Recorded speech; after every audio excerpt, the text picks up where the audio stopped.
O que significa ser maçom? O que é isso? A maçonaria, na verdade, eu preciso contar a história do que é maçonaria para você entender. Eu não tenho como fazer com que você entenda sem entender como chegou a maçonaria até os dias de hoje. A maçonaria, na verdade, ela é uma instituição que começou a trabalhar na Idade Média. A instituição como a gente conhece hoje. Quando houve a ruptura o rompimento, quando acabou o Império Romano, todo mundo sabe que Roma antiga, o Império Romano detinha um conhecimento da área da construção absurdo. Tanto que nós temos obras feitas pelo Império Romano até hoje que estão em pé. Aquedutos e castelos, temos lá o Coliseu em Roma e várias outras obras que estão ali. E quando o Império Romano ruiu, a Europa entrou numa época de era negra, que se chama, que foi a Idade Média. Os povos, as pessoas se juntaram em pequenos feudos e você tinha lá o dono da terra, que era o senhor feudal com a sua família, e camponeses que ficavam ali trabalhando em troca de proteção. Era um trabalho escravo, porque você nascia, morria e vivia vivia e morria naquele local, trabalhando para o senhor feudal. Então, na plantação e fazendo o trabalho para a família toda. Mas nesse meio de social existiam aqueles que, na época de Roma, conheciam e tinham conhecimento da arte da construção. E essas pessoas, então, eram uma casta à parte daquilo que existia na normalidade de feudos. Então, era um grupo de pessoas, eram guildas de pedreiros livres, né? Maçom, franc-maçom é pedreiro livre em francês, Freemason, que é em inglês. Então, eles tinham essa associação, essas guildas, que se reuniam para trabalhar e eram contratados pela igreja para construir monastérios, catedrais, construir pontes e tudo o que a igreja precisava na Europa. Então, e eles não se sujeitavam às leis do feudo onde eles trabalhavam.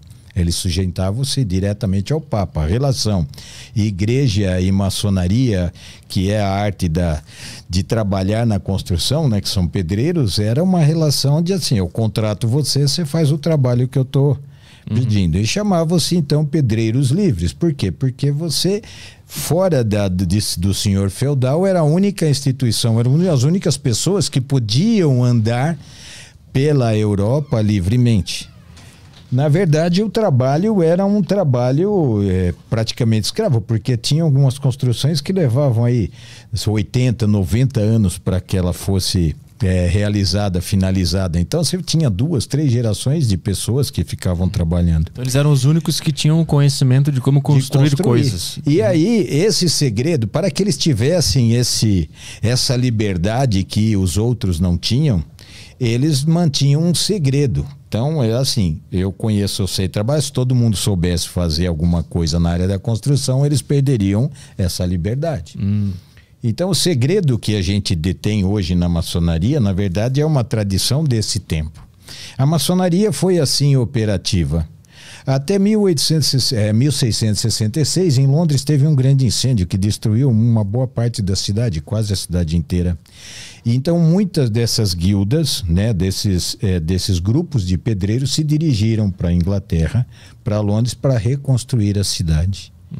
E aí, nesse momento, já começou a haver um declínio da arte da construção e também começou a haver uma mudança cultural na civilização na Europa, que começaram a ter os grandes pensadores, os iluministas, que começavam a pensar e a questionar várias coisas. Então saiu daquela era, né, o que foi o Renascimento. E essas pessoas elas tinham guarida e começaram a entrar na maçonaria. A maçonaria até 1717, por volta no começo do século XVIII, ela era operativa, o que a gente chamava de maçonaria operativa. Então eles trabalhavam realmente na arte da construção. Tem uma ata da loja mais antiga que se tem conhecimento, que é na Irlanda, onde tem a ata escrito lá que havia uma punição para um dos chefes dos pedreiros, que ele tinha tratado mal a pessoa que estava limpando a chaminé. Então era uma loja maçônica. E loja maçônica, por exemplo, que tem o nome de loja, é um significado fonético que para similar ao que é em inglês. Porque loja, na verdade, ela vem de lodge, que em inglês significa alojamento, que é onde ficam os pedreiros quando eles estão no canteiro de obras. Até hoje é assim, né? Quando você tem o canteiro de obra, você tem o alojamento onde ficam os pedreiros. Então, lodge. Então, eles ficavam ali e eles eram pedreiros que trabalhavam na pedreira mesmo. Cortava pedra, tinha gente que conhecia a arte do metal e trabalhava e construíam as catedrais e as igrejas e tudo. E com o declínio desse trabalho de construção, porque o conhecimento foi expandindo. Aí começaram a colocar para dentro da instituição pessoas que pensavam, esses pensadores, essas pessoas que tinham ideias de liberdade, de respeito, que começou a mudar a ideia do mundo. E saiu, então a Europa começou a sair daquela idade das trevas e começou a ter o renascimento. E essas pessoas começaram a ingressar na ordem. Por quê? Porque a maçonaria, ela dá liberdade para quem quiser de pensar livremente. Ela respeita a liberdade de pensamento. A gente tem essa visão. E a maçonaria passou de operativa para especulativa. Então nós começamos a trabalhar a parte filosófica. Então a pedra, quando nós nos transformamos em maçonaria especulativa, nós fizemos com que cada uma das pessoas se tornasse uma pedra para a construção de um edifício social ideal.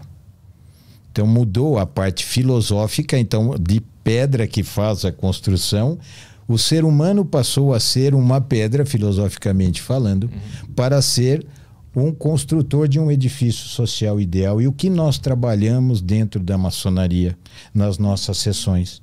O lapidar, que a gente chama o lapidar a pedra bruta. Você, quando trabalha a pedra, simbolicamente, você está tirando arestas para que na construção as pedras fiquem bem justinhas para construir o edifício. Então hoje é um grupo de desenvolvimento pessoal. As pessoas, a gente trabalha a nossa moral, os nossos trabalhar virtudes, de ser uma pessoa realmente que busca ser diferente no meio social. O que afasta as pessoas? O que seriam as arestas que na teoria, filosoficamente, afastam as pessoas? Os comportamentos inadequados, como a ira, como a cobiça, como a inveja, como todos esses comportamentos, né, que nos afastam uns dos outros, são trabalhados dentro da maçonaria para que a gente possa vencer essas paixões e nos tornarmos pessoas diferentes, para que haja uma aproximação realmente das pessoas. Porque se eu tenho um comportamento inadequado com você, se eu te trato com grosseria, se eu lhe trato com desrespeito, nós não vamos nos aproximar. Ao contrário, um afasta o outro. E a gente não vai conseguir ser uma pedra para uma construção de um edifício ideal. Então, o aproximar as pessoas está em trabalhar um comportamento diferenciado com gentileza, com respeito, dando a dignidade. Nós sabemos, nós não somos pessoas, ninguém é melhor do que ninguém, independentemente do que você faz na sua vida. Você não trata menos um mecânico, um lixeiro, porque você é um doutor. Isso não faz a menor diferença, porque somos todos criaturas iguais. Somos seres humanos iguais, independentemente de cor, de raça, de credo, de religião. E a gente trabalha isso dentro da maçonaria. Existe perfeição dentro da ordem? Lógico que não. A maçonaria é composta por homens, é composta por pessoas, e todos nós somos seres falhos. E ela nos ensina a entender que através do conhecimento, do autoconhecimento, quando nós sabemos que somos seres falhos, a gente pode corrigir. Se você acha que você é uma pessoa perfeita, você não vai evoluir.